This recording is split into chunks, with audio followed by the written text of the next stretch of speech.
Tinapay mula sa langit. A daily morning devotion with CRC family.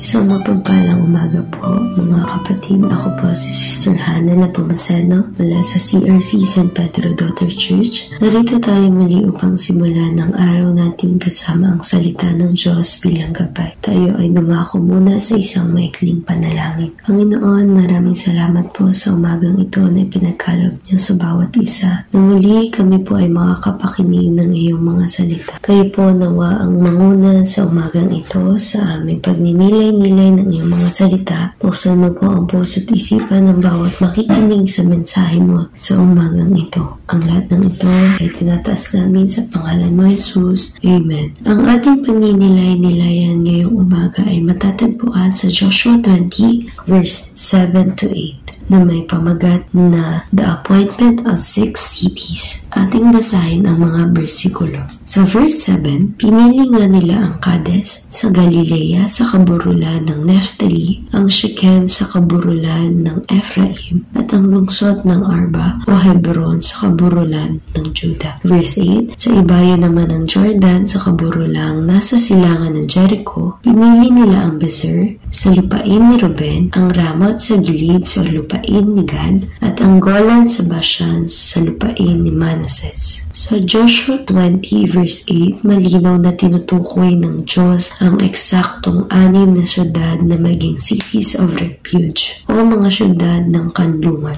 Sa kanluran ng Jordan ay ang Kades sa Galilea, Shechem sa Ephraim, Hebron or Arba sa Judah, at sa silangan ng Jordan naman ay ang Bezer sa lupain ni Ruben, Ramot sa gilid sa lupain ni Gad, at ang pang-anim ay ang Golan sa Bashan sa lupain ni Manases. Hindi ito basta-basta ang pagpili. Planado at pinag-isipan ng Diyos ang mga lugar na ito. Inilagay niya ang mga syudad sa iba't ibang direksyon ng lupain para anumang tribo o sino mang tao malapit man o malayo ay may pwedeng takbuhan. Ang layunin ng mga syudad na ito ay maging lugar para sa nakapatay na hindi sinasadya, para protektahan sila mula sa agarang paghihiganti, para masiguro ang katarungan, hindi basta personal na panghuhusga, at mayroong silang ligtas na lugar habang naghihintay ng formal na paglilitis. Pero sa binanggit dito, bakit nga ba 6? Bakit hindi isa na lang?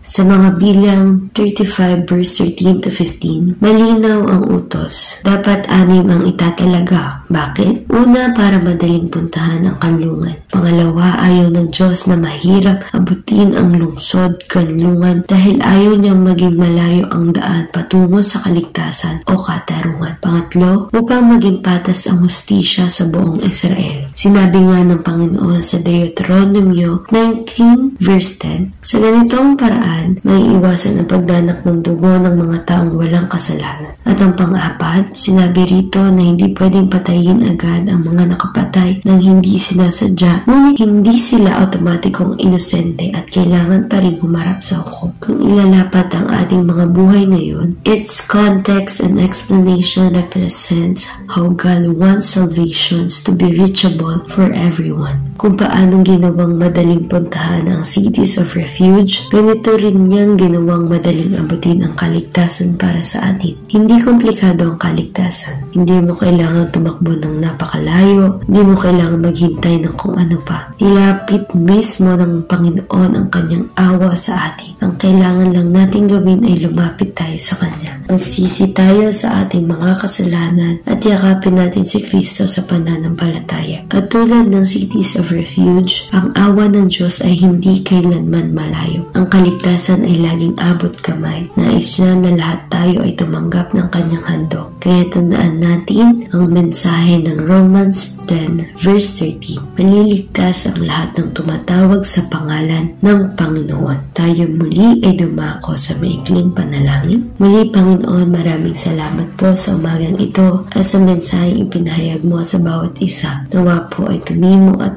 rema ito sa puso't isip ng bawat isa nang sa gayon ay magamit namin sa pang-akay ng iba pang kaluluwang hindi pa nakakakilala sa iyo. Maraming salamat po muli sa umagang ito. Lahat ng ito, Lord, ay tinataas namin sa pangalan lamang ng iyong anak na si Jesus. Amen. Muli, maraming salamat mga kapatid sa pagsama sa atin sa umagang ito. Patuloy po nating suportahan ang ating programa upang mas marami pa ang maabot ng salita ng Diyos na manliligtas sa lahat at magbibigay kapanatagan. Muli, magandang umaga at pagpalain nawa tayo ng may kapal.